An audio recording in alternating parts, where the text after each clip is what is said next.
Interpersonal skills या अंतर्वैयक्तिक कौशल क्या है? अंतर्वैयक्तिक कौशल क्या है भैया? कि अपनी बात को लोगों तक पहुंचाने का कौशल, यही क्या कहलाता है? अंतर्वैयक्तिक कौशल कहलाता है। कि हम कितना जस्टिफाई कर पाते हैं अपनी बात को, कितना जस्टिफिकेटली हम अपनी बात को, अपने मैसेज को लोगों तक पहुंचा सकते हैं, लोगों से अपनी बात को कह पाते हैं। यही हमारा क्या होता है? अंतर्वैयक्तिक कौशल होता है। यूपीएससी एग्जामिनेशन में या जब भी आप किसी सिविल सर्विसेज एग्जामिनेशन की प्रिपरेशन के बारे में बात करते हैं, वहां पर आपकी इंटरपर्सनल स्किल्स ये एक बहुत ही मुख्य रोल प्ले करती है। क्यों? क्योंकि आपको क्या करना है? आपको अपने सबऑर्डिनेट से काम भी लेना है। जब आप फील्ड पे जाएंगे तो डिफरेंट जो आपकी योजनाएं हैं उनको लागू करने का प्रयास करना होगा, जिससे आप लोगों को उस क्षेत्र के लोगों के साथ जुड़ना होगा। ठीक है? अगर आप अपनी बात को उन लोगों तक पहुंचा ही नहीं पा रहे हैं, मान लीजिए किसी सबऑर्डिनेट से आपको काम कराना है, एक लेटर टाइप कराना है, अब उस लेटर में क्या डेटा रहेगा, उस लेटर में क्या क्या आपको अवधारणाएं डालनी है, उस चीज को अगर आप सबऑर्डिनेट को बता ही नहीं पा रहे हैं, या जो आप बता रहे हैं आपका सबऑर्डिनेट को कैच नहीं कर पा रहा है, समझ नहीं पा रहा है, डिकोड नहीं कर पा रहा है, तो ऐसी स्थिति में आपका कार्य निष्पादन सही नहीं होगा। ठीक है? तो एक यूपीएससी एस्पिरेंट के अंदर ये एक खूबी होनी चाहिए कि उसकी इंटरपर्सनल स्किल्स हो। अब इंटरपर्सनल स्किल्स में जो माध्यम आपका आएगा वो क्या आएगा? संचार या संप्रेषण का आएगा।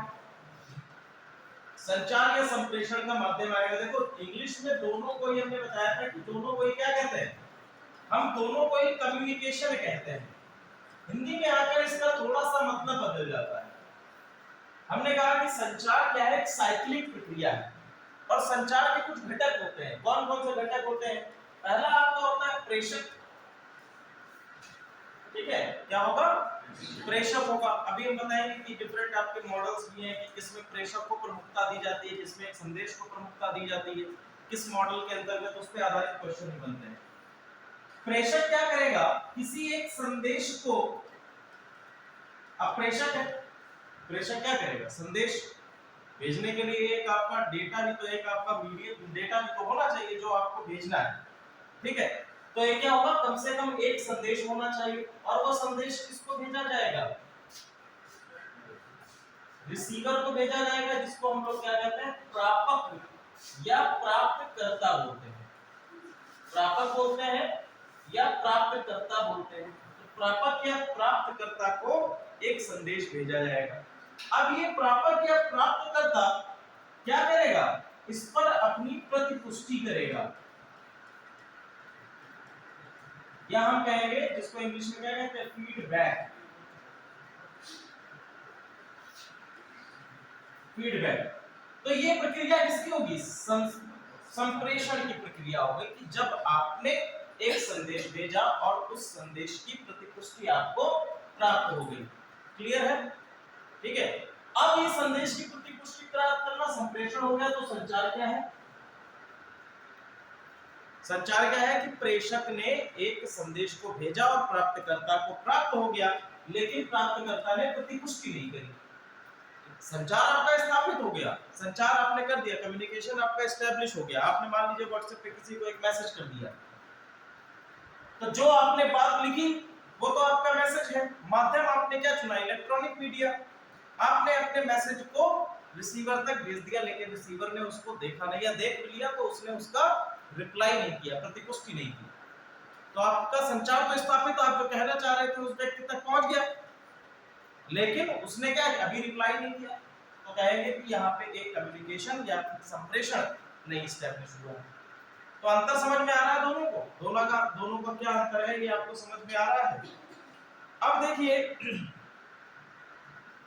इसके घटक जैसे हम लोग बात कर रहे हैं कि भैया घटक कौन कौन से हैं। तो सबसे पहला आपका घटक क्या हो गया?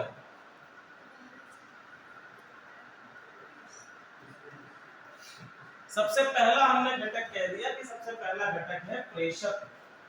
ठीक है? कि आपका एक प्रेषक होना चाहिए, फिर क्या होना चाहिए? एक आपका संदेश होना चाहिए कि आपको क्या कहना है। ठीक है? फिर आपका क्या होना चाहिए? एक प्राप्तकर्ता जिसको संदेश भेजा है, और दूसरा आपका प्रतिपुष्टि। ये क्या कहलाते हैं?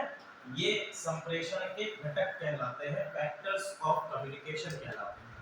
These are the factors of communication. जी सर।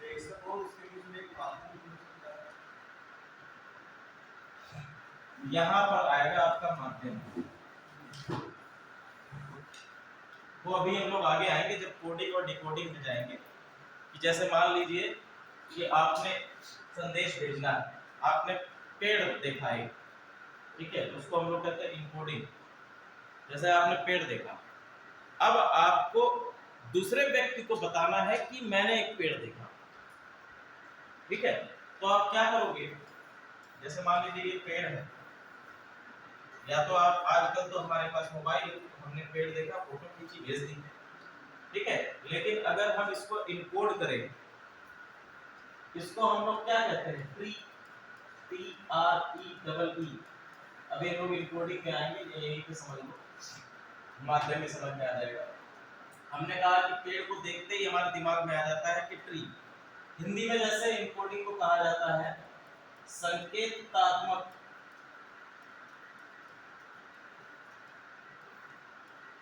गूढ़ शब्द,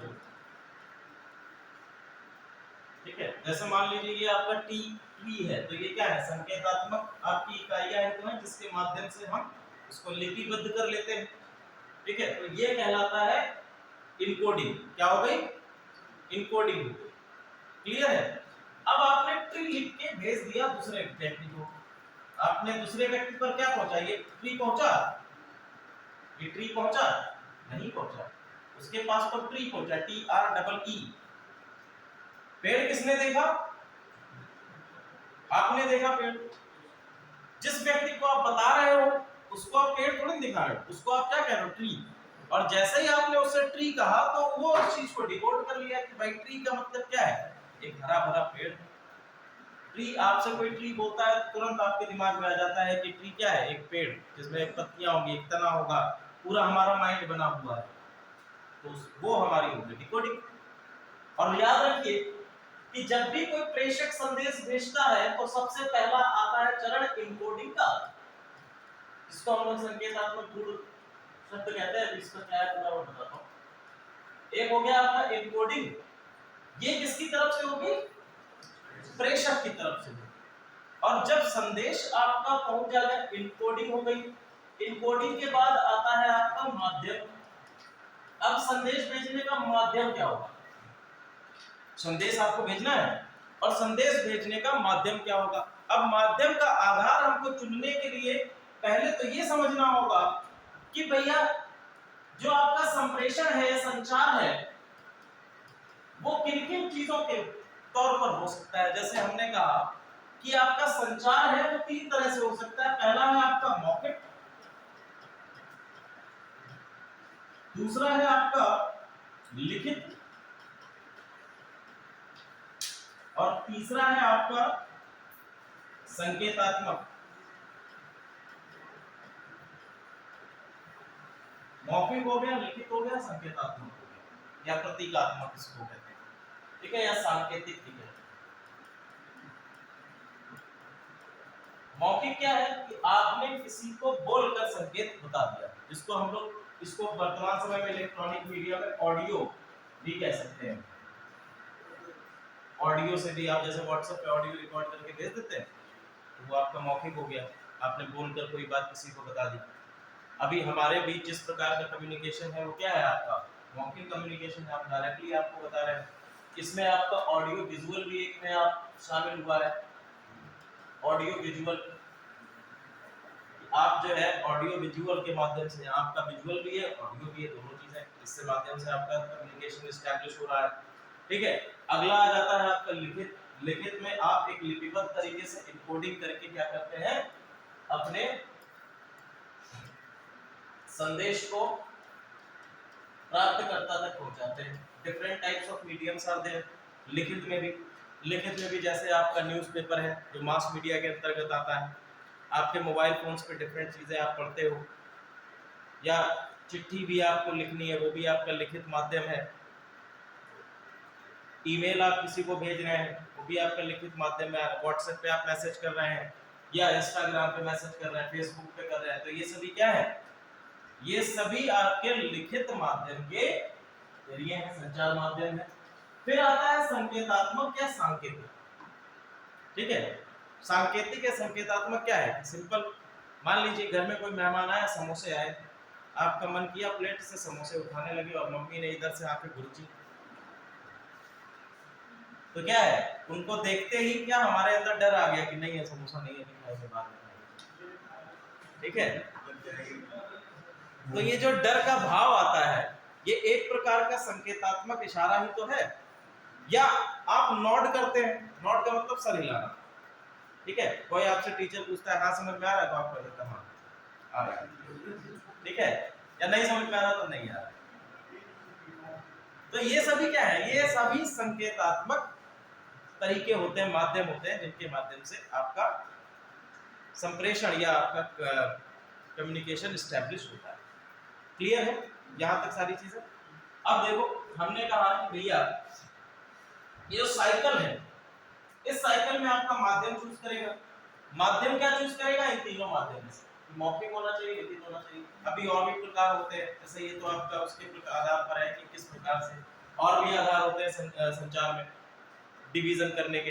जैसे आपका एक होता है प्रवाह के आधार पर, तो प्रवाह के आधार पर हम कहेंगे कि आपका एक ऊर्ध्वाधर होता है, या हिंदी में हमको नहीं समझ आता, एक आपका हॉरिजॉन्टल होता है, दूसरा आपका पैरेलल होता है, तीसरा आपका वर्टिकल। या सिंपल समझिए कि एक, सॉरी हॉरिजॉन्टल, एक होता है ऊपर की ओर। मान लीजिए आप अधिकारी हैं, आप जिला अधिकारी बने हुए हैं, और जिला अधिकारी होने के बाद आपके अंडर कई सारे लोग काम कर रहे हैं।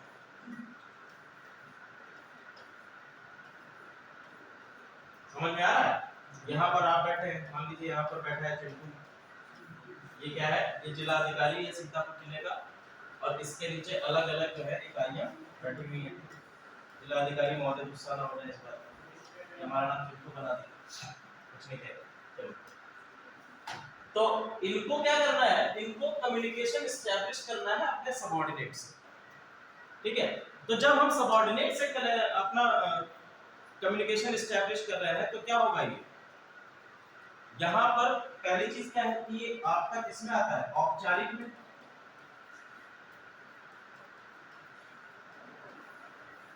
फॉर्मल में आता है। ये जितने भी ऐसे आपके कम्युनिकेशन होंगे जो किसी संस्थागत पे होंगे, मित्र मंडली को छोड़कर जितने भी कम्युनिकेशन आपके होते हैं वो किसमें होते हैं, सारे औपचारिक रूप से होंगे। ठीक है, और औपचारिक रूप के कम्युनिकेशन में ये आपका आ जाएगा ऊर्ध्वाधर, या हम कह सकते हैं नीचे की ओर। ठीक है, डाउनवर्ड जिसको बोलते हैं, डाउनवर्ड कम्युनिकेशन कहते हैं इसको। क्लियर है? दूसरा कम्युनिकेशन होगा आपका कि मान लीजिए यहाँ पर एक व्यक्ति है, और ये व्यक्ति अपने, मान लीजिए इस व्यक्ति को छुट्टी पर जाना है और छुट्टी की एप्लीकेशन देनी है, तो यहाँ पर कोई अधिकारी जो बैठा होगा उसको क्या करेगा, एप्लीकेशन लिखेगा। ठीक है, तो दिस टाइप ऑफ कम्युनिकेशन जो निचले स्तर से ऊपर बैठे अधिकारी में होता है, उस कम्युनिकेशन को हम कहते हैं अपवर्ड कम्युनिकेशन। क्या कहते हैं? अपवर्ड कम्युनिकेशन, या ऐसा संचार जो ऊपर की ओर होता है। ठीक है, सबऑर्डिनेट टू आपके उच्च अधिकारी के बीच होने वाला कम्युनिकेशन अपवर्ड कम्युनिकेशन होता है। दूसरा आपका हो गया, फिर आपका हो गया पैरेलल कम्युनिकेशन, जिसको हम लोग कहते हैं समानांतर संचार। समानांतर संचार, समानांतर संचार में क्या है कि मान लीजिए ये दोनों हैं, अब ये दोनों एक ही पायदान पर हैं, ये दोनों क्या हैं, सेम उस पर है, तो इनके बीच जो कम्युनिकेशन होगा, फॉर्मल कम्युनिकेशन वो भी होगा।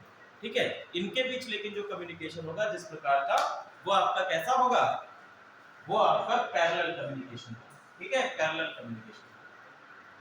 ठीक है, मान लीजिए ये एक अलग विभाग से कार्य करता है और ये दूसरे विभाग में कार्य कर रहा है, ये एक विभाग का बाबू है, दूसरे विभाग का बाबू है, और दोनों आपस में क्या करना चाहते हैं, मान लीजिए कोई लेटर पास करना चाहते हैं, तो इनके बीच जो लेटर का पासमेंट होगा वो इसमें किसमें आएगा, आपका पैरेलल कम्युनिकेशन में आएगा, समानांतर कम्युनिकेशन में आएगा।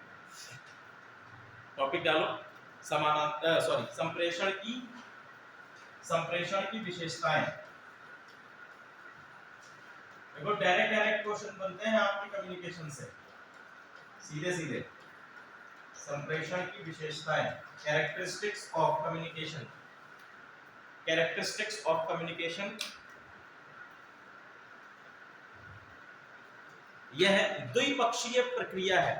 पहला डालिए, यह द्विपक्षीय प्रक्रिया है।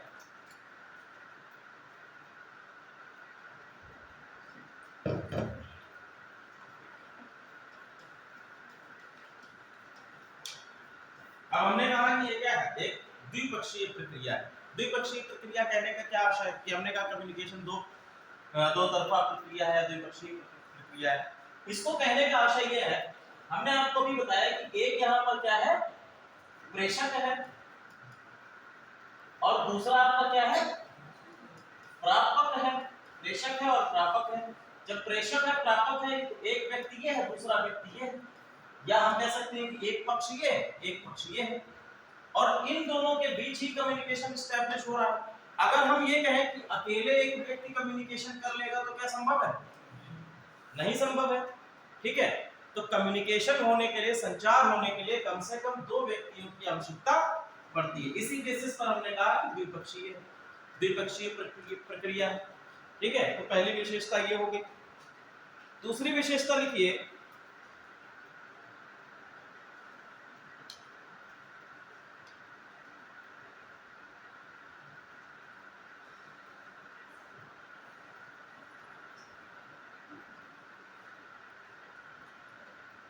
कुछ विद्वान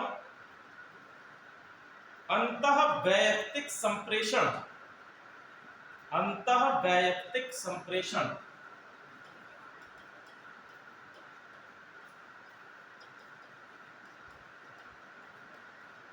अंतःवैयक्तिक संप्रेषण को भी संप्रेषण मानते हैं, लेकिन यह मनोवैज्ञानिक प्रक्रिया है। मनोवैज्ञानिक प्रक्रिया है। चलो अब इसको समझिए कि अंतःवैयक्तिक संप्रेषण क्या होता है और किस प्रकार से यह एक मनोवैज्ञानिक प्रक्रिया है। ठीक है, डायरेक्टली आपसे क्वेश्चन ही बन सकता है कि किस प्रकार की प्रक्रिया है अंतःवैयक्तिक संप्रेषण, किस प्रकार की प्रक्रिया है, तो सीधे मनोवैज्ञानिक प्रक्रिया है। ठीक है, अंतःवैयक्तिक संप्रेषण होता है, अभी हम लोग पढ़ रहे थे, इसको इंग्लिश में कहते हैं इंट्रापर्सनल कम्युनिकेशन। ठीक है, interpersonal communication, intrapersonal communication. Intrapersonal communication में आपका प्रेषक और प्रापक, एक आपका प्रेषक एक प्रापक है, दोनों क्या होते हैं, सेम पर्सन होते हैं, एक ही व्यक्ति। ठीक है, मतलब खुद से बात करना, यही कहलाता है अंतःवैयक्तिक संप्रेषण। ठीक है, जो आपकी प्रक्रिया भगवान बुद्ध ने ज्ञान अर्जित करने के लिए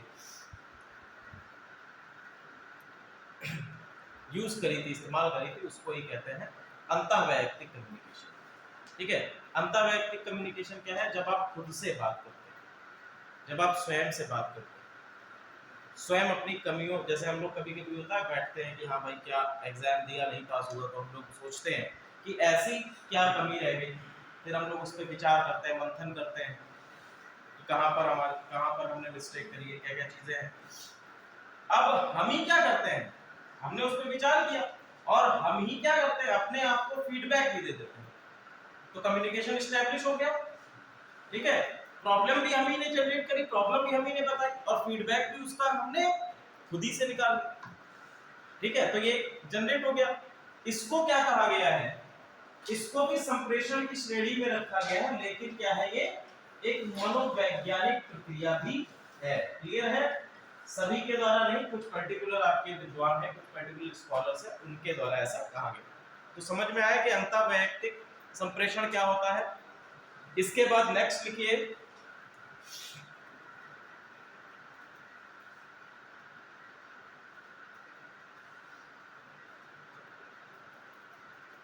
संप्रेषण एक व्यापक गतिविधि है।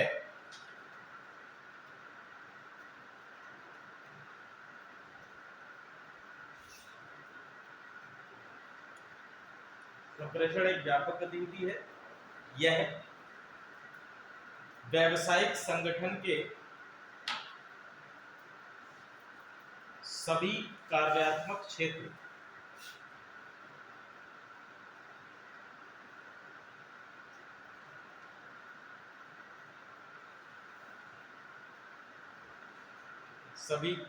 कार्यात्मक क्षेत्र पर होता है। अब मान लीजिए कोई आपका व्यावसायिक संगठन है, तो व्यावसायिक संगठन में कई सारे कार्यात्मक क्षेत्र होंगे। कार्यात्मक क्षेत्र का मतलब क्या है कि एक उसमें प्रशासनिक इकाई होगी। कोई भी आपका संगठन है तो एक उसमें प्रशासनिक इकाई होगी। प्रशासनिक इकाई होने के बाद उसमें एक उत्पादन इकाई होगी। अगर व्यावसायिक संगठन है तो उत्पादन इकाई होगी। उत्पादन इकाई के बाद उसका एक सेल्स डिपार्टमेंट होगा या बिक्री वाला डिपार्टमेंट होगा, सेल्स डिपार्टमेंट होगा। एक प्रोडक्शन यूनिट होगी। प्रोडक्शन यूनिट के साथ साथ उसमें उसकी क्वालिटी को चेक करने के लिए एक यूनिट होगी। एक उसका R&D डिपार्टमेंट होगा, रिसर्च एंड डेवलपमेंट डिपार्टमेंट होगा। ठीक है, तो जितने भी स्तर होते हैं उन सभी स्तरों पर कम्युनिकेशन किसी भी व्यावसायिक इकाई में होता ही होता है। तो हम कहेंगे कि व्यापक है। ठीक है, बहुत ही बड़ा एक्सपेंड है इसका। क्लियर है यहां तक? अगला लिखिए,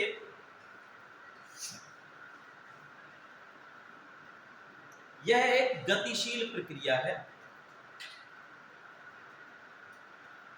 यह एक गतिशील प्रक्रिया है और विभिन्न स्थितियों में बदलती रहती है। और विभिन्न स्थितियों में बदलती रहती है।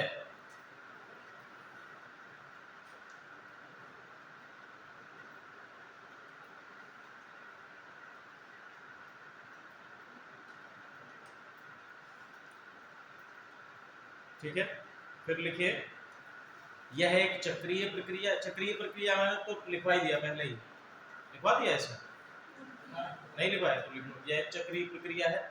और चक्रीय प्रक्रिया क्यों है ये मैंने आपको अभी समझा भी दिया है।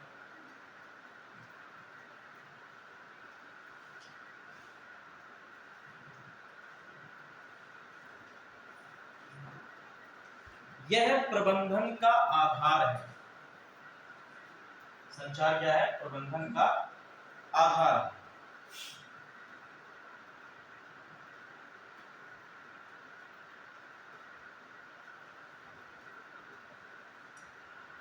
ये समझ में आ रहा है प्रबंधन का आधार क्यों है?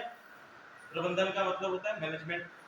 ठीक है, मान लो एक योजना लॉन्च हुई, आप उस योजना का सर्वे सर्वा आपको बना दिया गया कि भैया देखो आप डीएम है और डीएम होने के नाते आपको क्या करना है, इस योजना को जिले में लागू करवाना है, क्रियान्वयन करवाना है, मैनेज आपको करना है। ठीक है, अब उस योजना को मैनेज करने के लिए आपको डिफरेंट सेक्टर्स में जाना होगा, अपने सबऑर्डिनेट से आपको कम्युनिकेट भी करना होगा, क्योंकि बिना कम्युनिकेट भाई आपको बताना भी तो होगा, योजना आप तक आई है। अब उस योजना के विषय में अपने सबऑर्डिनेट्स को आप बताएंगे कि देखो एक योजना आई है, उस योजना को इस प्रकार से इस जिले में इस तहसील स्तर पर हमको लागू करवाना है। ठीक है, इस योजना को क्रियान्वित करने के लिए आपको मीटिंग्स भी बुलानी पड़ सकती है जिला स्तर पर अपने सबऑर्डिनेट्स की, और उनसे कम्युनिकेट करके उनको कार्य योजना की समरी भी बतानी हो सकती है। तो ऐसी स्थिति में कम्युनिकेशन आपके लिए सबसे इंपॉर्टेंट हो जाता है। तो हमने कहा क्या है, प्रबंधन की इकाई भी है, ये प्रबंधन की क्या है, आधार। इसके बिना हमारा प्रबंधन नहीं हो सकता है। अगर कम्युनिकेशन नहीं है तो आपका प्रबंधन या मैनेजमेंट भी नहीं होगा। क्लियर है? इसके बाद देखिए, अगला टॉपिक डालिए, संप्रेषण या संचार की प्रक्रिया। संप्रेषण या संचार की प्रक्रिया। प्रक्रिया वैसे तो मैंने आपको बता ही दी है कि साइक्लिक होती है।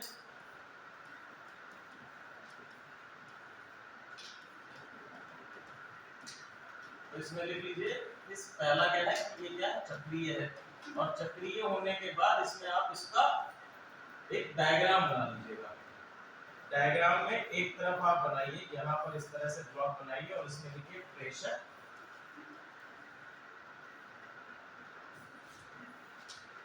प्रेषक के बाद लिखिए यहाँ पर संदेश।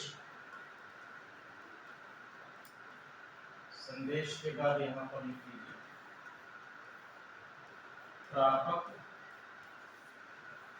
और ये जो आपके आर्म्स बने हुए हैं इसमें लिख लीजिएगा माध्यम। और संदेश जहां पर होगा, संदेश क्या होगा, इनकोडिंग होगी यहाँ पे।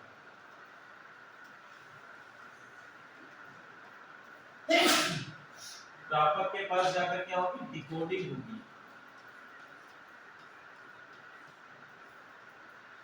और फिर प्रापक क्या करेगा,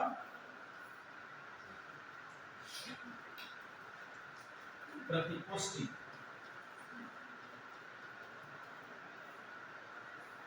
जिसको हम कहेंगे फीडबैक, प्रतिपुष्टि या फीडबैक।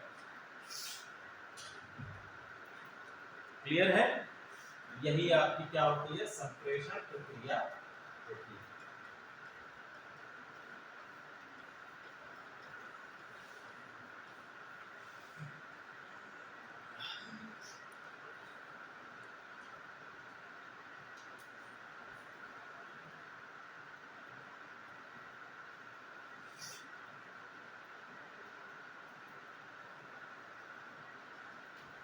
लिखो, संप्रेषण प्रक्रिया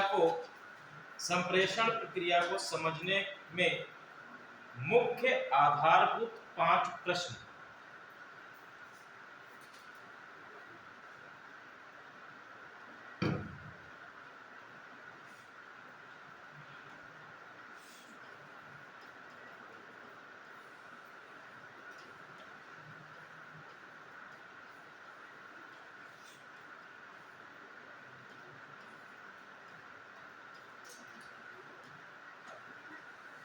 पहला है कौन, दूसरा है क्या कहा, फिर है किसको या किससे कहा,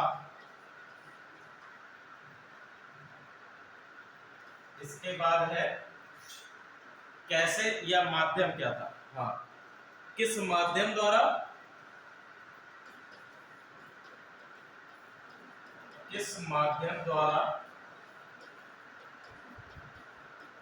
और लास्ट है क्या प्रभाव रहा।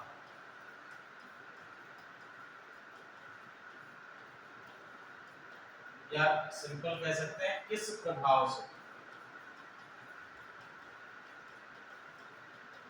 तो ये 5 बेसिक क्वेश्चन है जो कम्युनिकेशन या संचार के अंतर्गत संचार को समझने के लिए होते हैं।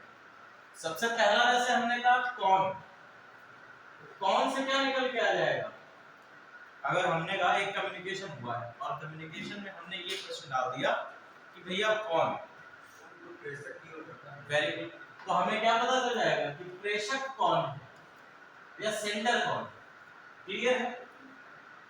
अब हमने दूसरा प्रश्न उठाया कि क्या कहा, प्रेषक मिल गया। अब प्रेषक ने क्या कहा, का मतलब क्या है, ये कह रहा है कि उस प्रेषक का संदेश क्या था, उस प्रेषक का मैसेज क्या था, संदेश क्या था। क्लियर है? पहले प्रेषक मिल गया, प्रेषक मिलने के बाद हमें संदेश मिल गया। अब हमने कहा कि किसको या किससे कहा है, तो यहां पर हमने क्या कह दिया, यहां पर हमको प्रापक भी मिल गया, प्रापक भी मिल गया। एक प्रेषक हो गया, संदेश हो गया, प्रापक हो गया। और फिर हमने कहा किस माध्यम द्वारा, तो यहां से हमको क्या मिल जाएगा, माध्यम मिल जाएगा कि भैया ये बात कैसे कही गई है, ये संदेश जो हमारे पास आया है ये किस माध्यम के द्वारा प्रापक तक पहुंचाया गया है, प्रेषक के द्वारा। क्लियर है? इसके बाद हमने कह दिया क्या प्रभाव रहा, कोई बात अगर प्रेषक के द्वारा पहुंचाई, कोई संदेश अगर प्रेषक के द्वारा प्रापक तक पहुंचाया गया है तो उसका प्रापक पर क्या प्रभाव पड़ा, ठीक है, उसका इंपैक्ट क्या रहा है और क्या उसकी प्रतिपुष्टि आई है। इस विषय पर हम लोग 5वां प्रश्न करते हैं। तो 5 प्रश्न आपके आधारभूत होते हैं जिससे हम संप्रेषण की प्रक्रिया को समझ सकते हैं। क्लियर है यहां तक? और इनसे डायरेक्टली आपसे क्वेश्चन भी पूछे जाते हैं। यूपीएससी में यहां से क्वेश्चन बन भी चुके हैं, सॉरी पीसीएस में यहां से क्वेश्चन बन चुके हैं। अब लिखिए संचार के तत्व, elements of communication. Elements of communication के 5 आपके एलिमेंट्स हैं। पहला लिख लीजिए संप्रेषक या सूचनादाता। यहाँ पर जो आपके लिखे हुए यही 5 लिख लो। प्रश्न है, प्रश्न के जो उत्तर है यही 5 आपके एलिमेंट्स ऑफ कम्युनिकेशन है। पहला है प्रेषक, जिसको सूचनादाता भी बोलते हैं। संदेश या सूचना, ठीक है, प्रापक या सूचना प्राप्त करता।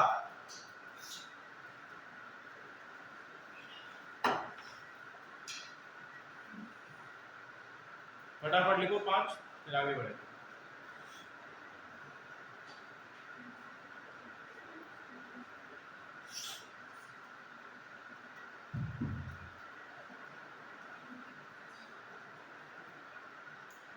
टॉपिक डालो, संकेतीकरण कूटलेखन, इनकोडिंग, संकेतीकरण कूटलेखन या संकेतात्मक कूटलेखन। अभी हमने आपको ये समझाया था इनकोडिंग क्या होती है, आ गया समझ में इनकोडिंग क्या होती है? इसकी डेफिनेशन लिख लो।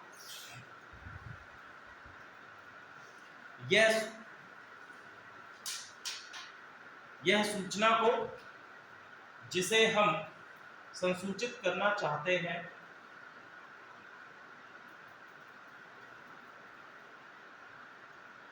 ऐसे स्वरूप में अंतरित करने की प्रक्रिया है, ऐसे स्वरूप में अंतरित करने की प्रक्रिया है,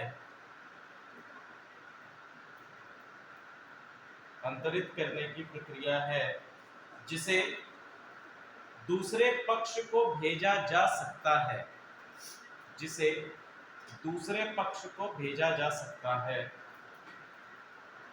तथा प्रापक के द्वारा सफलतापूर्वक डिकोड किया जा सकता हो, प्रापक के द्वारा सफलतापूर्वक डिकोड किया जा सकता हो। ऐसा भी ना हो, क्या छूट गया कहीं पे? कहां पर छूटा है? हाँ, अंतरित करने की प्रक्रिया है जिसे दूसरे पक्ष को भेजा जा सकता हो तथा प्रापक यानी दूसरा पक्ष जो प्रापक है उसे डिकोड करे, सफलतापूर्वक डिकोड उसके द्वारा किया जा सकता हो, तो उसको हम क्या कहेंगे?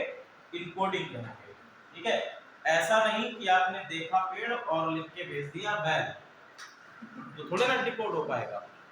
ठीक है, या फिर ऐसी किसी भाषा में आपने भेज दिया जो भाषा उसको आती ही नहीं, ऐसी स्थिति में भी वो उसको डिकोड नहीं कर पाएगा, और जब डिकोड नहीं कर पाएगा तो ऐसी स्थिति में आपका जो संदेश है या फिर हम कहेंगे कि जो आपका कम्युनिकेशन है वो एस्टैब्लिश नहीं होगा। समझ में आ रहा है यहाँ तक? तो ये हो गया इनकोडिंग। इसी तरह से डिकोडिंग भी है, जस्ट इसका अपोजिट, कि प्रेषक के द्वारा जो आपको इंफॉर्मेशन भेजी गई है, प्रापक के द्वारा उस इंफॉर्मेशन को सफलतापूर्वक समझ लेने की प्रक्रिया ही क्या होती है? डिकोडिंग कहलाती है। कि आपके पास एक संदेश आया, उसको आपने समझा और उसके भाव को समझ लिया, तो हम क्या कहेंगे? कि डिकोडिंग। मैंने आपको ट्री का एग्जांपल अभी दिया भी था। ये आपका क्या है? हमने एक ट्री देखा, या मान लो एक कार देखी। अब कार तो हम डायरेक्टली किसी को भेज नहीं सकते हैं कि व्हाट्सएप कार उठाई, मोबाइल में डाली और चली गई वहां पे, तो निकाल लेंगे, ऐसा तो कर नहीं सकते। ठीक है, तो हम क्या कहेंगे? सामने वाले व्यक्ति को CAR लिख के भेज देंगे, कार। तो जैसे उससे बोलेंगे कार, तो वैसे उसकी मनस्थिति में, उसके मानसिक पटल पर एक छायाचित्र आ जाएगा कार, जिसमें 4 पहिए होंगे, गेट लगे होंगे 4, एक मनस्थिति बन जाएगी उसकी, तो डिकोड हो गया मैसेज। क्लियर है? चलो,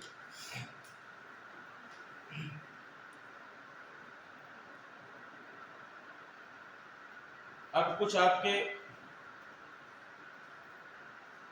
तत्व है जिसको आप लोग लिख लीजिए। लिखिए, डेविड के बार्लो, डेविड के बार्लो,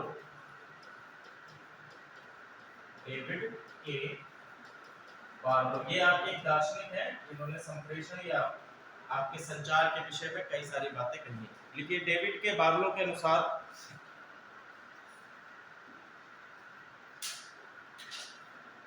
सुविधा तथा समझ की दृष्टि से संप्रेषण प्रक्रिया के तत्व, संप्रेषण प्रक्रिया के तत्व, तो जनरल टर्म्स में हम लोगों ने पढ़ लिए पहले आपका क्या है, प्रधानता प्रेषक रहेगा सबसे ऊपर, ठीक है। उसके बाद आपका संदेश रहेगा, संदेश के बाद आपका आ जाएगा रिसीवर, रिसीवर के बाद माध्यम, और माध्यम के बाद फीडबैक, ठीक है। ये आपका फ्लो का।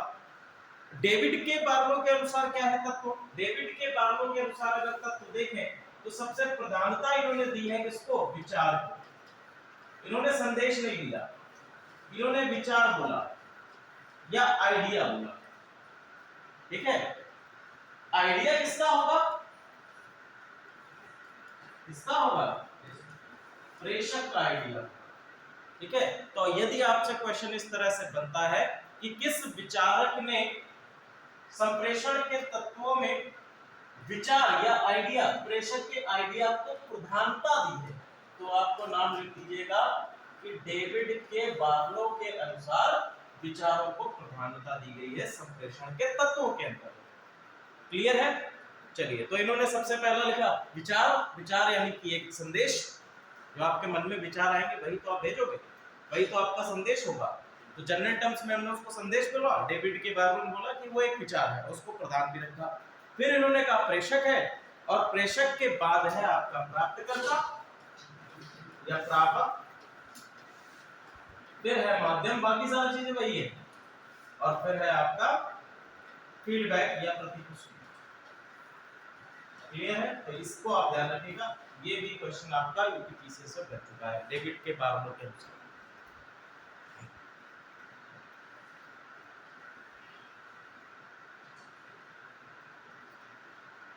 अब आ जाओ संचार के प्रकार। संचार के प्रकार पहला डाल लीजिए माध्यम के आधार पर, संचार के प्रकार, और डाल लीजिए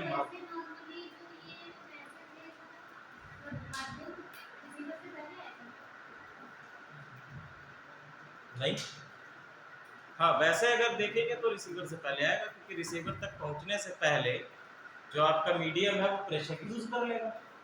संदेश के बाद आपका माध्यम आएगा, आपका संदेश हो गया, संदेश के बाद आप देखेंगे कि माध्यम आ जाएगा, ठीक है। माध्यम, संदेश भेजने के लिए किसी ना किसी माध्यम की आवश्यकता पड़ेगी, और वो संदेश आपका किसी माध्यम से ही रिसीवर तक पहुंचेगा, ठीक है। वो आपका इलेक्ट्रॉनिक मीडिया हो सकता है, या आपका लिखित भाषा हो सकती है, मौखिक भाषा हो सकती है। अब देखो भैया, हमने कहा कि संप्रेषण के प्रकार और किस आधार पर? माध्यम के आधार पर, माध्यम के आधार पर, माध्यम के आधार पर संदेशों के प्रकार अपने आप लिख लो। पहला मौखिक, दूसरा लिखित, और तीसरा सांकेतिक, और तीनों में उदाहरण लिखो। सीसैट के एग्जामिनेशन में आपसे इस तरह का क्वेश्चन बनता है, निम्न में से कौन सा संचार एक मौखिक संचार है, या निम्न में से कौन सा संचार एक लिखित संचार है। तो 3-4 प्रकार के संचार आपको दिए गए होंगे, उसमें से पहचानना होगा कौन सा आपका मौखिक संचार है, कौन सा लिखित संचार है। तो मौखिक संचार में लिख लीजिए रेडियो, फिल्में,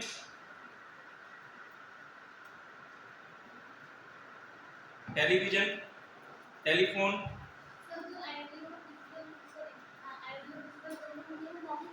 जी भाई, फिल्में जो हम लोग मूवी देखते हैं तो मूवी ऑडियो विजुअली तो है, और ये आपका मौखिक बयान श्रव्य दृश्य में आएगा, अभी आते हैं। फिर लिखिए टेलीविजन हो गया, टेलीफोन, वार्तालाप, सम्मेलन, साक्षात्कार, इंटरव्यू,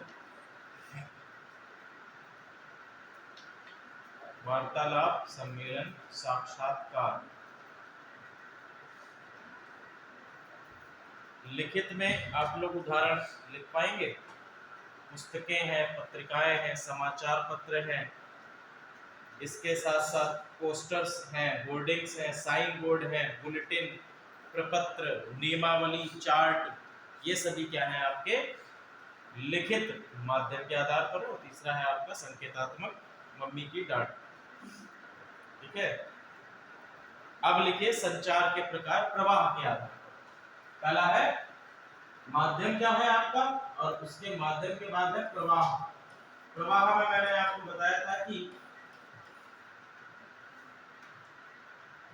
जब हम लोग किसी संगठनात्मक इकाई में संचार होता है तो या तो वो ऊपर की ओर होगा या निचले स्तर की ओर होगा या बराबर में होगा। तीन आपके प्रकार है। पहला लिखिए अधोमुखी संचार। अधोमुखी संचार, अधोमुखी का मतलब क्या है? अपवर्ड, नहीं सॉरी डाउनवर्ड कम्युनिकेशन। ठीक है, डाउनवर्ड कम्युनिकेशन यानी उच्च अधिकारी का अपने अधीनस्थ अधिकारी से संचार, यही आपका क्या कहलाएगा? अधोमुखी संचार कहलाएगा। उच्च अधिकारी से अधीनस्थ कर्मचारी, पहला हो गया अधोमुखी। फिर लिखिए ऊर्ध्वमुखी। अधोमुखी डाउनवर्ड, लिख लीजिएगा डाउनवर्ड बदल दिया अधोमुखी ऐसा शब्द है, भूल जाओ आगे। फिर लिखिएगा ऊर्ध्वमुखी कम्युनिकेशन, इसको हम लोग कहेंगे अपवर्ड। जब कोई अधीनस्थ कर्मचारी अपने उच्च अधिकारी से कम्युनिकेशन करता है तो वो आपका अपवर्ड होगा। फिर लिख लीजिए समस्तरीय या समानांतर। समस्तरीय, समस्तरीय संचार, ठीक है, या पैरेलल कम्युनिकेशन, इसको हॉरिजॉन्टल कम्युनिकेशन भी कहते हैं, ऊर्ध्वाधर।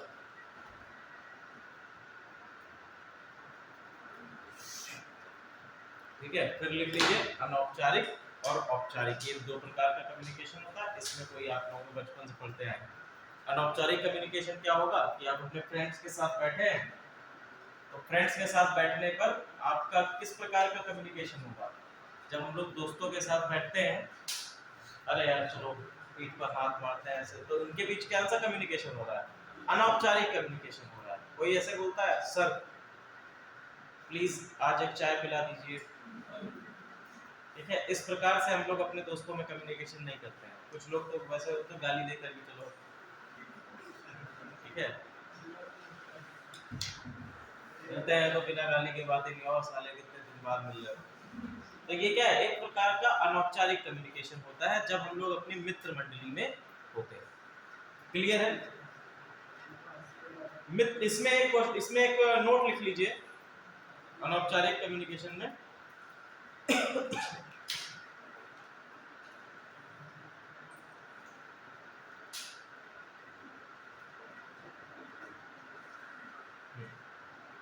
अनौपचारिक संचार का सबसे बड़ा दोष,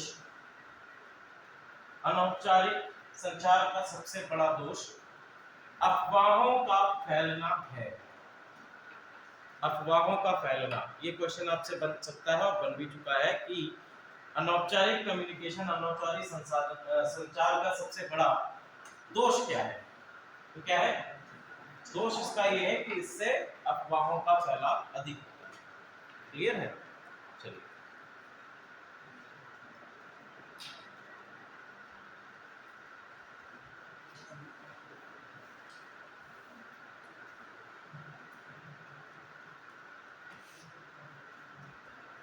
अब लिखिए संचार के माध्यम। संचार के माध्यम, मोड्स ऑफ कम्युनिकेशन।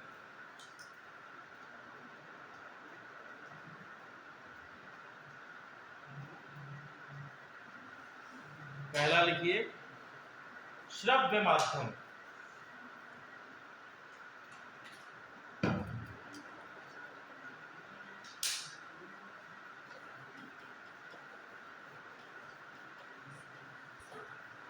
श्रव्य माध्यम, दृश्य माध्यम और श्रव्य दृश्य माध्यम। श्रव्य माध्यम, दृश्य माध्यम और श्रव्य दृश्य माध्यम।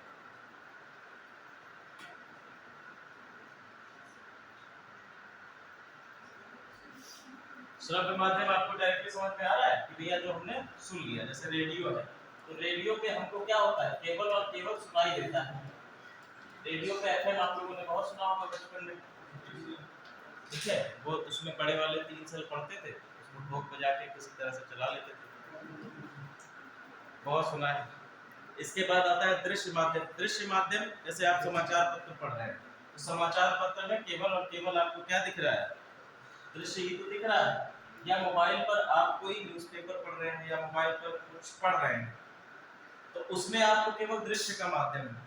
अगला आ गया आपका श्रव्य दृश्य माध्यम। जैसे आप टेलीविजन देख रहे हैं, टेलीविजन पे आप कोई न्यूज देख रहे हैं, जैसे आज तक चैनल लगा लिया, न्यूज चल रही है, तो उसमें आपको सुनाई भी पड़ रहा है और दिखाई भी दे रहा है सामने, तो वो क्या हो गया, श्रव्य दृश्य माध्यम हो गया। क्लियर है? अब लिखो, मिलेट के अनुसार, मिलेट के अनुसार संगठनों में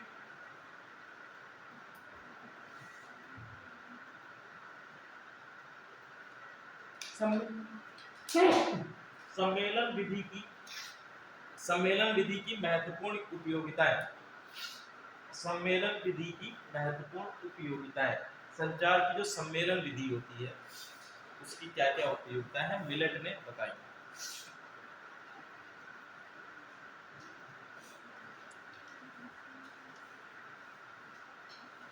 पहला लिखिए, समस्याओं की जानकारी प्राप्त करना। सम्मेलन या हम लोग मीटिंग जिसको कहते हैं, तो संचार का माध्यम ही है, संचार का एक प्रकार, संचार की एक विधि। पहला है समस्याओं की जानकारी प्राप्त करना, दूसरा है समाधान करना,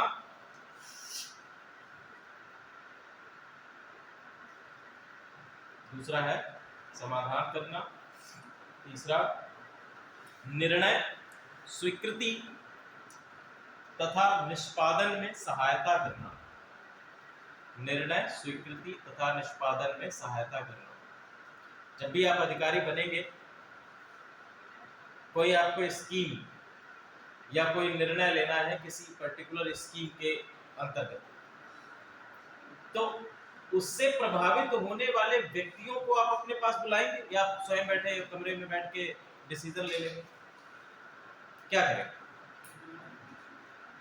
ठीक है, हमारे निर्णय से जो प्रभावित होने वाले व्यक्ति हैं उनको हम क्या करेंगे, बुलाएंगे, उनके साथ मीटिंग करेंगे, उनके इस विषय पर क्या क्या विचार हैं उनको हम समझेंगे, और साथ ही साथ इस पर्टिकुलर योजना से लेकर या उनके क्रियान्वयन को लेकर क्या समस्याएं आ रही हैं उनके विषय में भी आप जानकारी प्राप्त करेंगे। एक सिविल सर्वेंट का यही तो रोल होता है कि किसी भी योजना का अगर आपको क्रियान्वयन करना है तो उस योजना से संबंधित, उनके क्रियान्वयन से संबंधित समस्याओं का आपको पता होना चाहिए। साथ ही साथ जो निर्णय आप लेने जा रहे हैं उस निर्णय का प्रभाव, उनसे प्रभावित होने वाले व्यक्तियों के क्या विचार हैं, ये भी आप समझना चाहेंगे, जानना चाहेंगे, तभी तो आप निर्णय ले पाएंगे। आप एक कमरे में, खाली कमरे में बैठ के स्वयं निर्णय ले लो तो क्या फायदा, और लोगों तक उसका पूर्ण लाभ पहुंच भी नहीं पाए। क्लियर है? तो मीटिंग इसीलिए इंपॉर्टेंट है, कॉन्फ्रेंस या फिर आपकी जो सम्मेलन है, जो सम्मेलन विधि है, इसलिए इंपॉर्टेंट है ताकि आप क्या कर सकते हैं, निर्णय ले सकते हैं, उनके विचारों को समझ सकते हैं, उनको अभिव्यक्त करने का जो मौका मिलेगा उससे आप अपने निर्णय ले पाएंगे। दूसरा, आपकी चौथा आप लिखिए, संगठन में संबद्ध कार्मिकों में एकता का भाव उत्पन्न करना। सिंपल लिख लो, एकता का भाव उत्पन्न करना, कर्मियों के अंतर्गत एकता का भाव उत्पन्न करना। ठीक है, तो जब सम्मेलन होता है तो जाहिर सी बात है सभी लोग समझेंगे कि इसमें हमारा भी योगदान है, और जब योगदान हो जाता है तो अपने आप एकता की भावना आ जाती है, हाँ भाई हमारा भी ध्यान रखना है। ठीक है, फिर लिखिए पांचवा, प्रशासनिक कार्मिकों को सूचना का आदान प्रदान। सूचना का आदान प्रदान, प्रशासनिक कार्मिकों को सूचना का आदान प्रदान। और सिक्स्थ लिख लीजिए, कार्य का मूल्यांकन। मूल्यांकन ठीक है, तो इसमें आप क्या करते हैं, इवैल्यूएशन भी करते हैं कि अभी तक बताओ भैया क्या हुआ, कहाँ तक ये कार्य पहुंचा है, अभी तक इसमें लिप्त कर्मियों के द्वारा क्या क्या कार्य किए गए, उनका मूल्यांकन भी एक आपकी जो कॉन्फ्रेंस होती है उसके अंतर्गत किया जाता है। जब आप लोग अपने अधिकारी बनने के बाद कॉन्फ्रेंस लेंगे तो इन्हीं सारी चीज़ों को रखेंगे उसमें। ठीक है, कि आप मीटिंग ले रहे हैं तो उसमें क्या क्या आपको करना है, कि मूल्यांकन करना है, उनके निर्णय जानने हैं, उनकी विचार भी जानने हैं जो प्रभावित होने वाले हैं।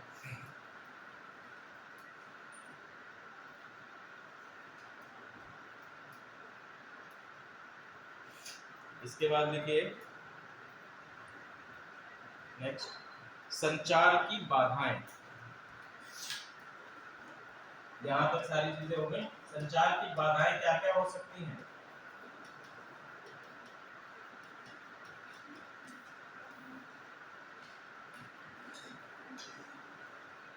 चलो बेटा बताओ, सबसे पहले तो बताओ कि संचार क्या होता है।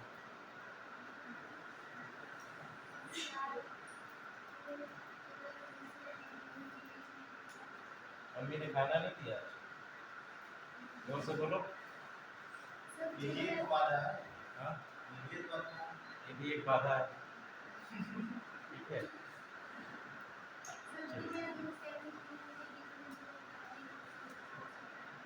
दो से अधिक लोगों के बीच में जो बातचीत हो जाती है उसको संचार कह देंगे।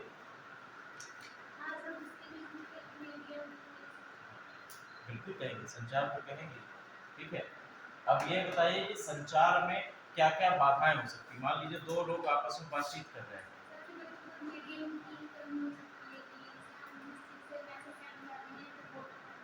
देखो सबसे बड़ी बाधा तो ये है कि तुम वहां से जो बोल रही हो वो मुझे समझ में नहीं आ रहा है कि आप क्या बोल रही हो। चलिए, चलो बताओ बेटा, आप बताइए कि संचार में बाधाएं क्या क्या हो सकती हैं।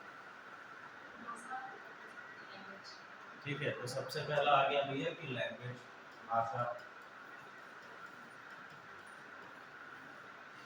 दो व्यक्ति आपस में कन्वर्सेशन कर रहे हैं, उनके बीच एक कम्युनिकेशन एस्टैब्लिश हो रहा है, लेकिन पहला व्यक्ति जो है वो स्पेनिश में बोल रहा है और दूसरे व्यक्ति को आती नहीं है। मान लो कि ये अभिषेक बैठे, वो वकील साहब बैठे, उनके बीच में कोई कन्वर्सेशन, अचानक से वकील साहब स्पेनिश बोलने लगे। ठीक है, तो क्या वो समझ पाएगा बेचारा? कहेगा हिंदी में बोलो तो समझे। ठीक है, तो भाषा का सेम होना भी, या जिस भाषा में कन्वर्सेशन हो रहा है वो भाषा दोनों लोगों को ही समझ में आनी चाहिए। अगर भाषा सेम नहीं है तो वो एक बाधा हो जाएगी। क्लियर है? यहां तक समझ में आ गया? फिर लिखिए, तकनीकी व स्थानीय शब्दावली। दूसरा, तकनीकी व स्थानीय शब्दावली। ये बाकी और भी बाधाएं हैं जो जनरल टर्म्स में यूज होती हैं, लेकिन ये आपकी जब आप कार्य क्षेत्र में जाएंगे, जब आप ऑफिसर बन जाएंगे, उसके बाद जो आपके सामने प्रॉब्लम्स आने वाली है वो है। ठीक है, क्योंकि भैया आप तो हिंदी भाषी क्षेत्र से बिलोंग करते हो, हिंदी बेल्ट से बिलोंग करते हो, पता चले उतनी नहीं अच्छी रैंक मिली और कार्डर मिल गया कर्नाटक का। ठीक है, साउथ के किसी राज्य का कार्डर मिल गया। हालांकि छुटपुट भाषा आपको सिखाई तो जाएगी ही, जब आप लोग लवासना जाएंगे तो वहां पर आपको छुटपुट भाषा सिखाई जाएगी। कर्नाटक की जो भी आपका कार्डर होगा तो कार्डर से संबंधित भाषा सिखाई जाती है। ठीक है, जैसे मान लो गुजरात कार्डर आपको मिल गया तो वहां जाकर आपको गुजराती सिखा दी जाएगी। ठीक है, उसमें टेंशन मत लेना। महाराष्ट्र कार्डर मिल गया तो आपको वहां पहुंच के मराठी सिखा दी जाएगी। ठीक है, आपका पेपर चले, आपका एक क्लास चलेगी और क्लास में आपको वो भाषा सिखा दी, उसका छोटा मोटा चीज सिखा दी। लेकिन तब भी जो है जब आप वहां पर जाएंगे तो कुछ वहां के स्थानीय शब्द होंगे, स्थानीय शब्द होंगे। अभी यहाँ पर ही हम लोग नहीं समझ पाते। लखनऊ का रहने वाला कोई व्यक्ति अगर सीतापुर क्षेत्र के ग्रामीण क्षेत्र में चला जाए तो ग्रामीण अंचल में कुछ ऐसे शब्द हैं जो उसको नहीं समझ में आएंगे, कि लखनऊ में कुछ और बोले जा रहे हैं, यहाँ पर कुछ और बोला जा रहा है उसको। ठीक है, तो स्थानीय शब्दावली को समझने में आपको प्रॉब्लम्स आएंगी। क्लियर है? तो ये एक आपका बाधा हो गई। दूसरा है, हाँ क्या कह रहे? भाषा का गलत अनुवाद, वो भाषा में आ ही गया, वो भाषा लिख दिया, बात भाषा से संबंधित जितनी बाधाएं हैं वो सब उसी में आ जाएंगी। फिर लिखिए माध्यम की समस्या, माध्यम या माध्यम एवं प्रक्रिया की समस्या, माध्यम एवं प्रक्रिया की समस्या।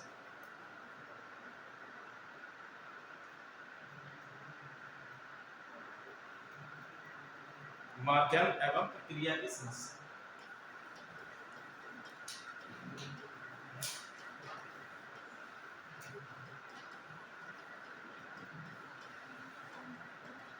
अभी जैसे हम लोग, मैं इनसे कम्युनिकेट करने की कोशिश कर रहा था, तो हम लोगों के बीच कम्युनिकेशन इस्टेब्लिश नहीं हो पाया। क्यों? क्योंकि जो माध्यम है या जो प्रक्रिया यहाँ पर थी वो हमारी ठीक नहीं, जो श्रव्य प्रक्रिया है, ठीक है, तो यहाँ तक आवाज नहीं पहुंच रही थी, तो वो कम्युनिकेशन नहीं क्लियर हो पाया। तो यहाँ पर इस प्रकार की समस्या किसके अंदर में आ जाएगी? माध्यम और प्रक्रिया की समस्या है। तो जो भी आप अपनी बात को बोले उसको स्पष्टता से बोले, ताकि जिस व्यक्ति से आप कम्युनिकेट कर रहे हैं उस व्यक्ति तक आप अपनी बात को, आप अपने संदेश को पहुंचाने में सक्षम। क्लियर है? ठीक है। दूसरी चीज, आप जो भी बात बोलेंगे उसको कॉन्फिडेंस में। कम्युनिकेशन का एक बहुत ही इंपॉर्टेंट एस्पेक्ट ये है कि कोई भी अगर आपको बात या कोई भी संदेश बोलना है उसमें आपका कॉन्फिडेंस होना चाहिए। ठीक है। अगर आपके बोलने में कॉन्फिडेंस नहीं है तो भी आप संचार को प्रभावी रूप से नहीं एस्टैब्लिश कर पाएंगे। कम्युनिकेशन तो एस्टैब्लिश होगा लेकिन उसका प्रभाव क्या होगा? कम हो जाएगा। ठीक है। तो संचार के प्रभाव को बढ़ाने के लिए कॉन्फिडेंस आपकी पर्सनैलिटी में होना चाहिए। क्लियर है यहाँ तक सारी चीजें? चलिए अगले बात लिखिए, अगला है,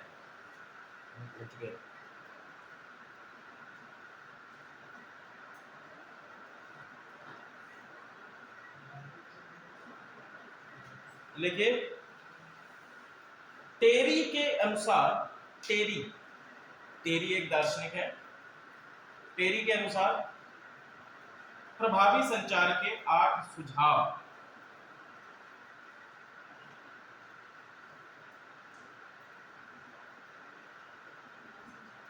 पहला लिखिए संप्रेषक को संचार की, संप्रेषक को संचार की पूरी जानकारी हो,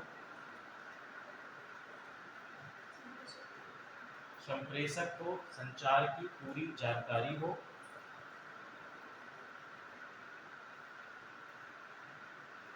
दूसरा परस्पर विश्वास, परस्पर विश्वास, परस्पर विश्वास किसके किसके बीच में?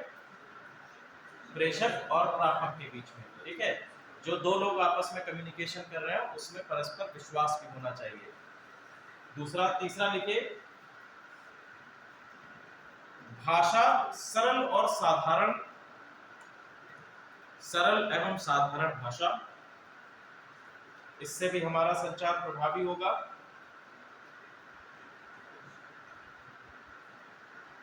फिर चौथा लिखिए अनुभव का समान आधार, अनुभव का समान आधार। इस ये बात कहने का क्या मतलब है? देखिए कम्युनिकेशन आप किसी से कर रहे हैं, किसी से कोई बातचीत कर रहे हैं, आप पता चले आपके पास कितना अनुभव है, एक्सपीरियंस है, जो आज जिससे आप कम्युनिकेशन कर रहे हैं उसको, वो भी इनिशियल स्टेज में, और तमाम तरीके के दार्शनिक चीजें आपने उस पर फेर दी, पूरा ज्ञान जो है झोंक दिया, उस ज्ञान को पचा पाएगा? नहीं पचा पाएगा। ठीक है। जो बड़े इंटेलेक्चुअल टाइप्स ऑफ पीपल्स होते हैं वो क्या करते हैं? हर जगह ज्ञान बांटते हैं। तो और वो बेचारा अभी अभी आया है, नवजात में, अभी नया नया आया, आपने क्या किया? उसने आपसे कोई बात पूछी और उस बात के विषय में आपने 1000 एस्पेक्ट बता दिया, अच्छा ये ऐसे हो सकता है, इसको ऐसे कर लो, वैसे कर, पूरा उसने जो है वो समझ ही नहीं पा रहा है। तो आपको उसके अनुभव के आधार पर ही संप्रेषण करना होगा, समान आधार होना चाहिए। ठीक है।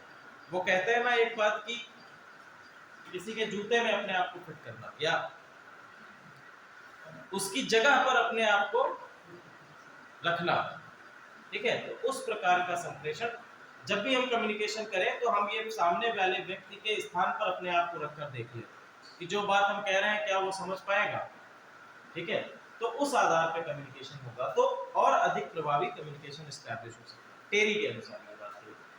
इसके बाद नेक्स्ट लिख लीजिए, सूचना प्राप्तकर्ता का ध्यान बनाए रखना। सूचना प्राप्तकर्ता का ध्यान बनाए रखना। पता चले हम यहां से लेक्चर ले रहे हैं और पीछे 4 बच्चे सो रहे हैं। तो जो सूचना दी जा रही है, जो कम्युनिकेशन हो रहा है, या फिर आप किसी से कम्युनिकेशन कर रहे हैं, बात कर रहे हैं, यहाँ हम बात कर रहे हैं, वो दूसरा ऐसे देख रहा है, कहीं ऐसे देख रहा है, आपकी बातों पर ध्यान ही नहीं है उसका। तो ऐसी स्थिति में भी प्रभावी कम्युनिकेशन नहीं हो। तो सूचना प्राप्त करता जो प्रापक है उसका ध्यान आपकी बात पर होना चाहिए, ठीक है। इसके बाद देखिए, उदाहरणों तथा दृश्य साधनों का प्रयोग।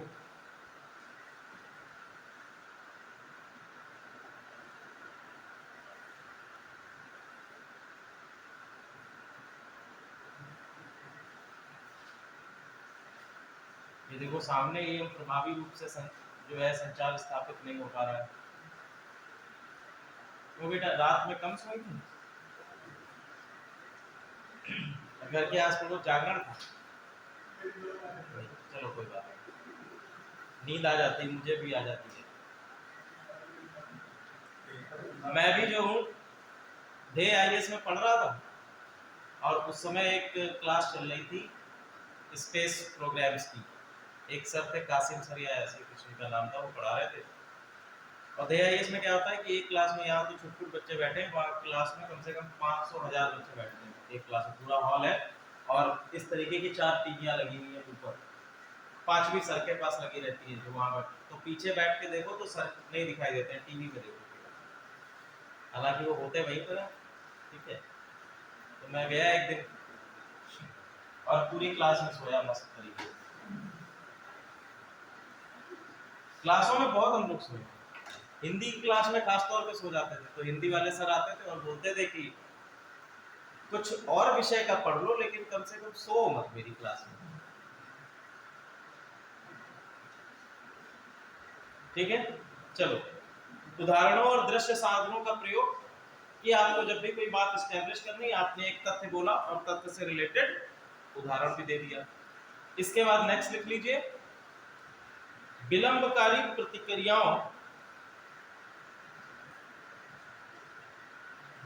प्रतिक्रियाओं का बहिष्कार।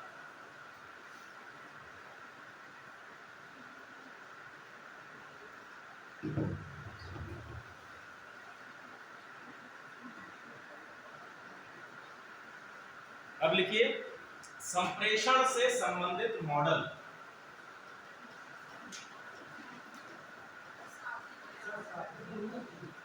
साथ में 8वां,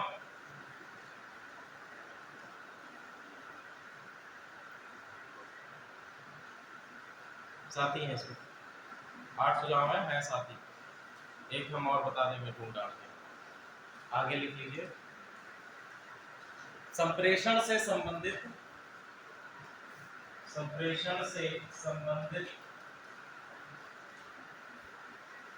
मॉडल। इसमें सबसे पहला है अरस्तू का मॉडल।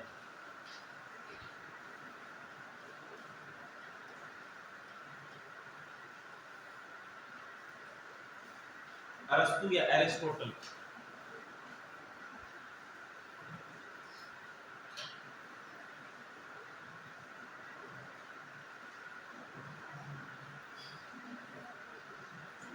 ठीक है, तो अरस्तू के मॉडल में लिखिए, अरस्तू संप्रेषण मॉडल पर विचार करने वाले पहले व्यक्ति हैं। आपसे अगर क्वेश्चन बनता है अरस्तू संप्रेषण मॉडल पर विचार करने वाला व्यक्ति, सबसे पहला व्यक्ति कौन है? संप्रेषण मॉडल पर विचार करने वाला पहला व्यक्ति।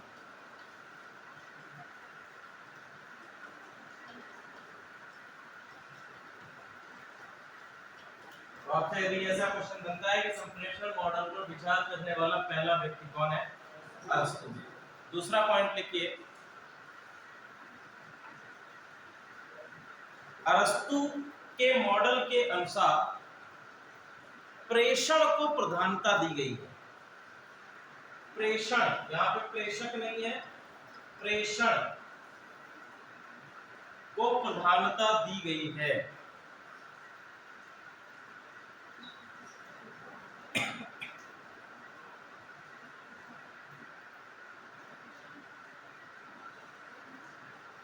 प्रेषण को प्रधानता दी गई है। प्रेषण, प्रेषण, ठीक है ना?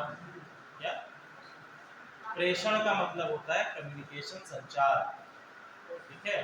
प्रेषण भेजना, संप्रेषण, और प्रेषण संचार। और जैसे हम लोगों ने कहा, ऐसे समझिए, संचार की क्या है? प्रेषण है। संचार इज इक्वल टू प्रेषण, और संप्रेषण संचार में मैंने बताया था कि आपका कम्युनिकेशन एस्टैब्लिश हो जाता है लेकिन आपको फीडबैक नहीं मिलता है, तो उसको हम लोग केवल कह देंगे प्रेषण।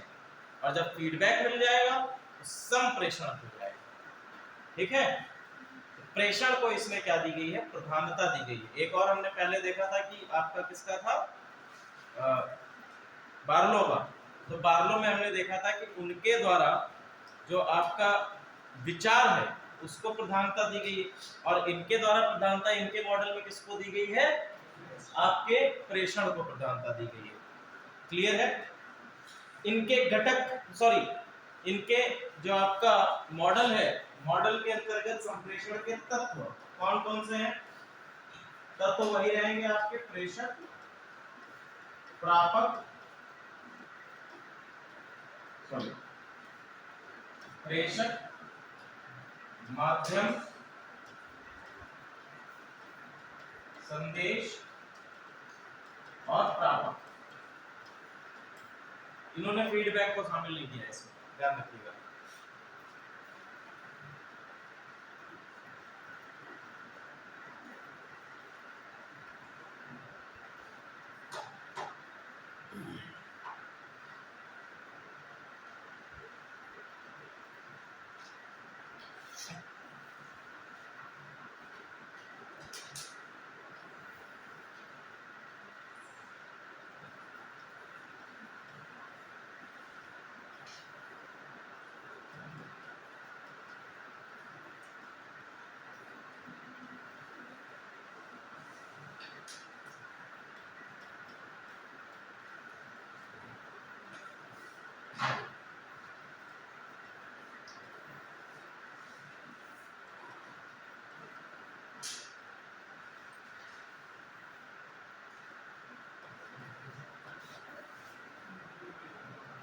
ठीक है?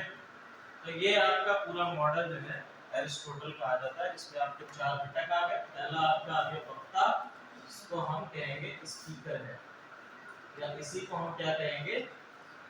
प्रेषक, ठीक है? आपका फिर आ गया भाषण, या हम कहेंगे स्पीच, जो आपका संदेश हो जाएगा, ठीक है? अब मीडियम की जरूरत होगी उस संदेश को पहुंचाने के लिए, किस तक? श्रोता तक, या हम कहेंगे कि ऑडियंस तक पहुंचाने के लिए। और बात करता है आपका ये मॉडल किसके बारे में? प्रभाव के बारे में, इफेक्ट के बारे में, कि भैया जो बात आप तक पहुंचाई गई है, जो संदेश आप तक पहुंचाया गया, उसका इफेक्ट आप पर, उसका प्रभाव आप पर क्या पड़ रहा है, ठीक है? उसका प्रभाव किस प्रकार का है, इसके बारे में ये मॉडल बात करता है, ठीक है? क्लियर है? और अरस्तु ने यह भी कहा कि जो भी आपका कम्युनिकेशन एस्टैब्लिश होता है, श्रोता पर उसका प्रभाव पड़ता है, और श्रोता पर पड़ने वाले प्रभाव के अनुसार ही श्रोता उसकी प्रतिक्रिया देते हैं, श्रोता उसकी प्रतिक्रिया देते हैं। लेकिन ये मॉडल के अंतर्गत आप सम्मिलित मत करिएगा, ये केवल इस मॉडल के तथ्यात्मक रूप में ये बात उन्होंने, अरस्तु ने कही, ठीक है? ये जो आपका टोटल मॉडल आएगा, इसमें केवल ये आपके चार एस्पेक्ट या चार एलिमेंट्स रहेंगे। क्लियर है? ये आप इसका एक वो फ्लो चार्ट बना लीजिएगा तो समझ में आ जाएगा। अगला है मर्फी का संप्रेषण मॉडल। मर्फी पहला हो गया अरस्तु, दूसरे हैं अरस्तु के बाद है मर्फी का संप्रेषण मॉडल।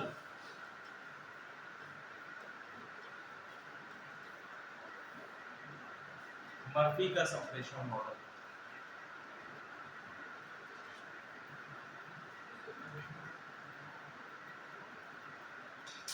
लिखिए, इस मॉडल के प्रतिपादक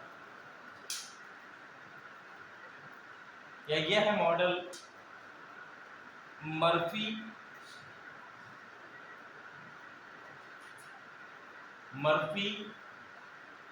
कॉमा हिल्डब्रांड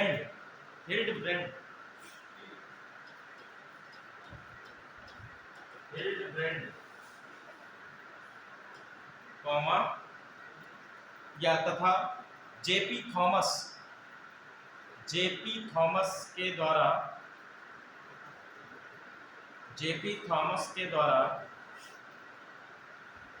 बनाया गया है।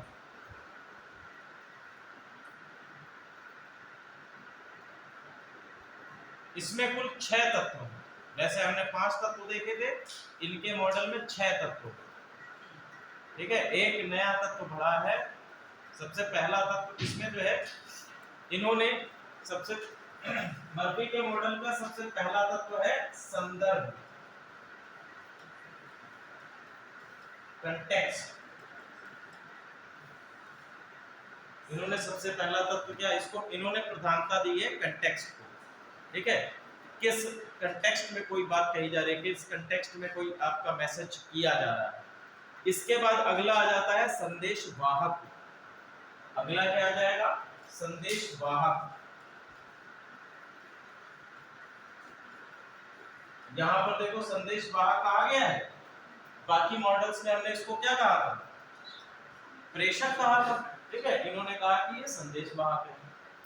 इसके बाद नेक्स्ट आ जाएगा संदेश, मैसेज। अगला है संदेश या मैसेज।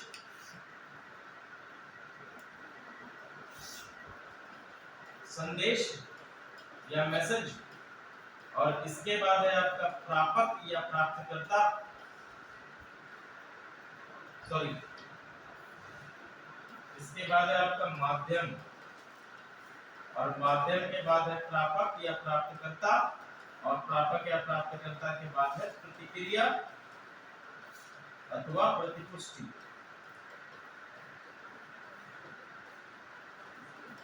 क्वेश्चन अगर इस तरह से आपसे बनता है कि वह कौन सा मॉडल है जिसमें कुल 6 तत्व है, तो 6 एलिमेंट्स वाला मॉडल किसका है, मर्फी का मॉडल में, जिसमें 6 तत्व है।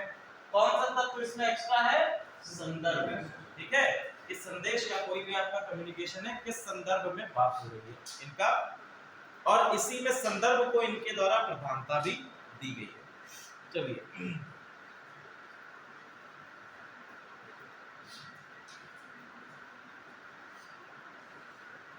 इसके बाद देखिए लॉसबेल का संप्रेषण मॉडल।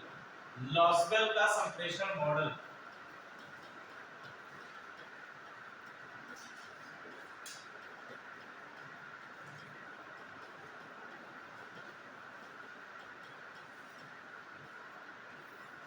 इसका फ्लो चार्ट आप लोग बना लोगे, पहले वाले का, मतलब इनका मर्फी वाले का फ्लो चार्ट सबका वही रहेगा साइक्लिक में।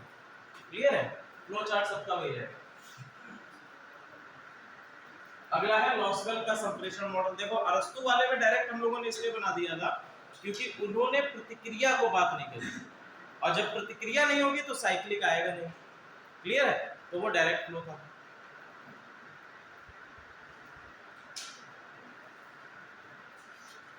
लिखिए, लॉसबेल का संप्रेषण मॉडल 1948 में प्रस्तुत किया गया।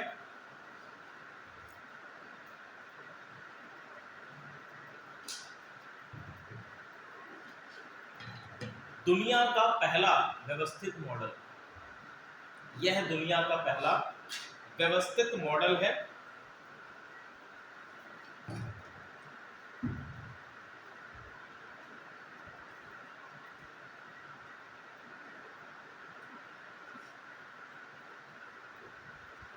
यह मॉडल प्रश्नों के रूप में था, यह मॉडल प्रश्नों के रूप में 1948 में आया, पहला व्यवस्थित मॉडल है।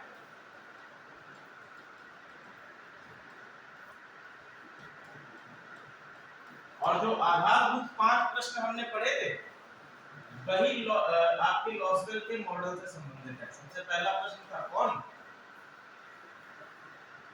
ठीक है, उसके बाद था क्या कहा,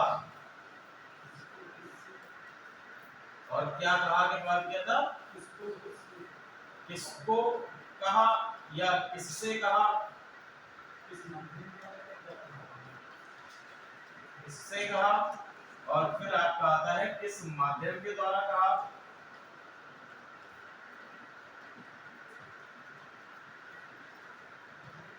और सबसे अंत में आपका आ जाएगा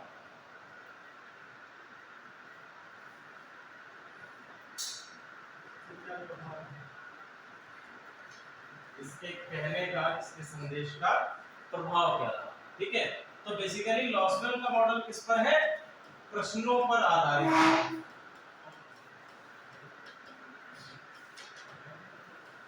इनका ये मॉडल प्रश्नों पर आधारित है, जिसमें बेसिकली 5 प्रश्नों की बात कही गई, कौन, क्या कहा, किसको कहा, ठीक है, किस माध्यम से कहा, और उस पर प्रभाव क्या।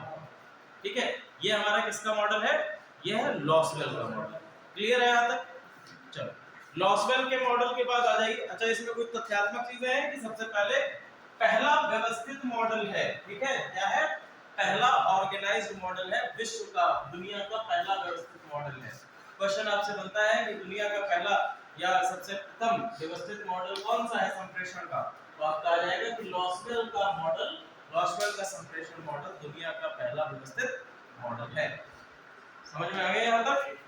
आगे बढ़ जाइए, आगे लिखे शेनन और वीवर का संप्रेषण मॉडल, शेनन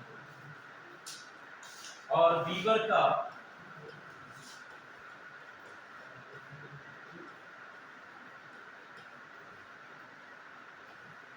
जस्टिन वीवर नहीं है,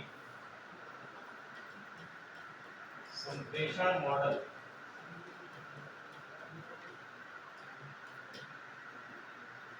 जस्टिन बीबर को सुना है किसी ने?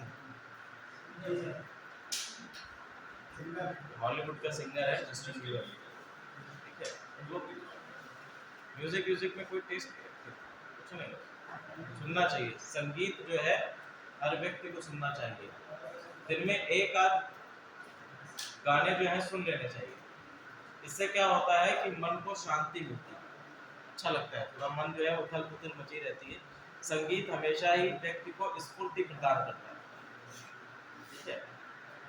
आजकल तो बड़ा ट्रेंड चल रहा है, बच्चे हैं वो भी बीटीएस, सुना है आप लोगों, बीटीएस के बड़े फैन हो गए हैं, ठीक है, बड़े ही ना उनके दाढ़ी है ना मूंछें हैं।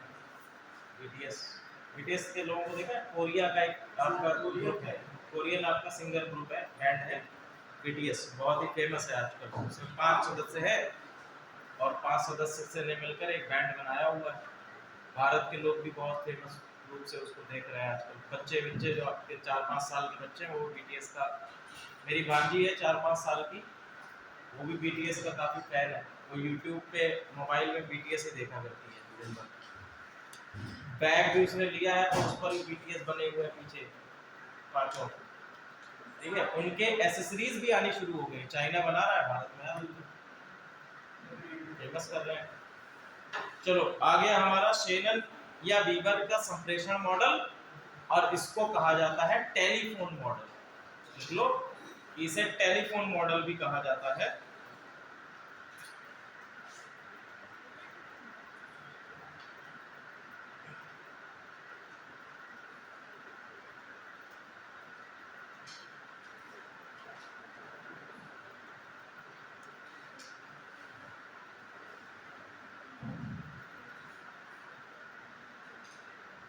देखिए, शेनन और वीवर मॉडल के अनुसार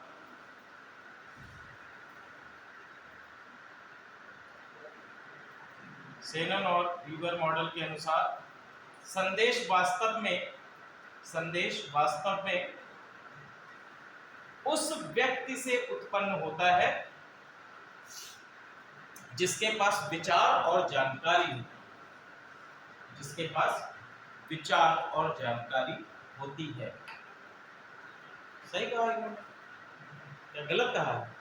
नहीं कहा कि भैया संप्रेषण, इन्होंने कहा कि संदेश जो है वह उस व्यक्ति से उत्पन्न होगा जिसके पास विचार होगा या जानकारी होगी। ठीक है, जाहिर सी बात है जिसके पास विचार या जानकारी होगी उसी, अगर आपके पास जानकारी है तभी तो आप उसको मैसेज में अपने कम्युनिकेट करने की कोशिश करेंगे। यदि आपके पास जानकारी ही नहीं है, यदि आपके पास विचार ही नहीं है, थॉट्स ही नहीं है, तो आप उस जानकारी या थॉट्स को कम्युनिकेट कैसे कर पाएंगे? क्लियर है? तो कम्युनिकेशन करने का कोई भाव ही नहीं उत्पन्न होता है। इसके साथ साथ इसमें कुल 5 तत्व हैं, इसमें कुल 5 तत्व हैं।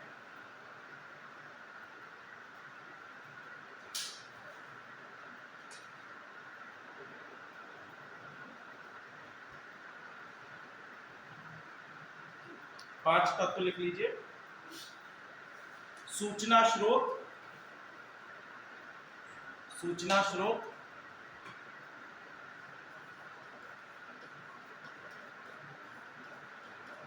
पहला है आपका सूचना स्रोत। सूचना स्रोत के बाद है प्रेषक,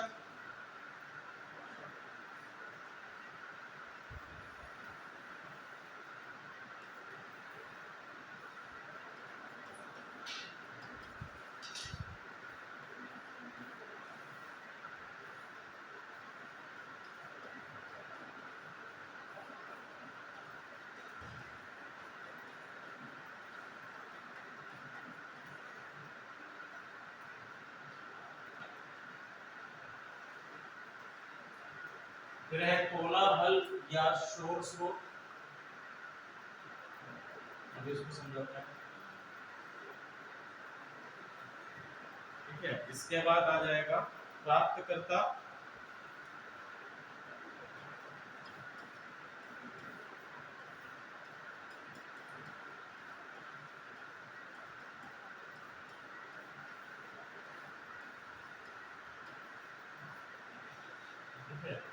सूचना और स्रोत के बीच में यहां पर लिखिएगा विचार या संदेश उत्पत्ति,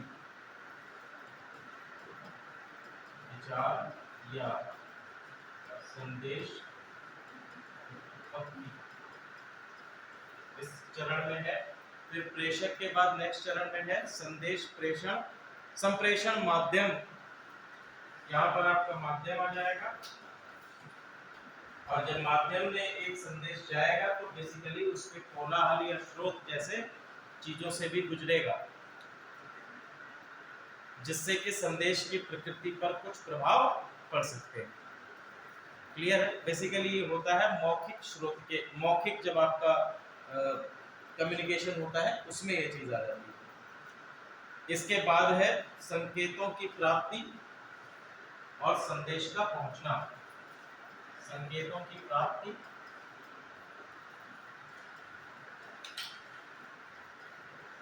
और संदेश का पहुंचना।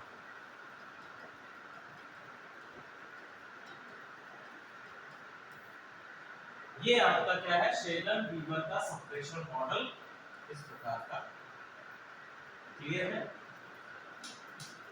इसमें भी आपका फीडबैक की बात नहीं करी, इसमें लक्ष्य की बात करी गई है कि अगर आपका संदेश पहुंचता है रिसीवर तक, तो रिसीवर तक संदेश पहुंचाने का जो आपका लक्ष्य था उसकी प्रतिपूर्ति हुई है अथवा नहीं। क्लियर है ये सारी चीजें? अगला मॉडल डालिए,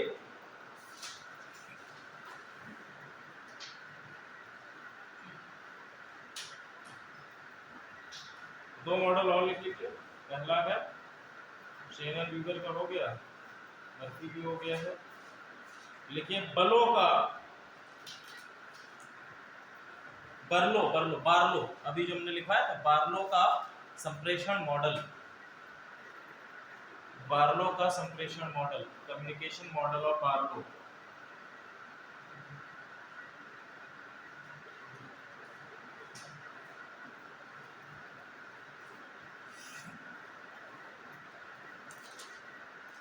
सो नहीं भाई,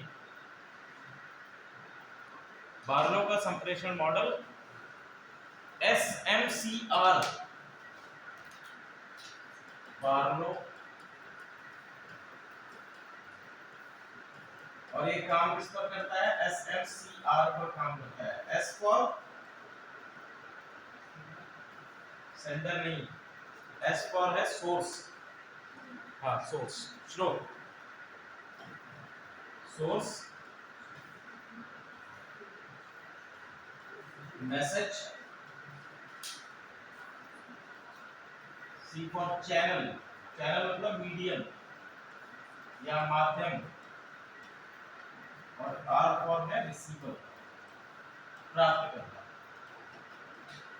ठीक है, ये इसके 4 एलिमेंट्स हैं आपके। पहला है स्रोत या सोर्स, दूसरा है आपका मैसेज या जिसको हम कहेंगे संदेश, फिर है माध्यम, और उसके बाद है प्रापक या प्राप्तकर्ता। ठीक है, ये आपका बार्लो का मॉडल है।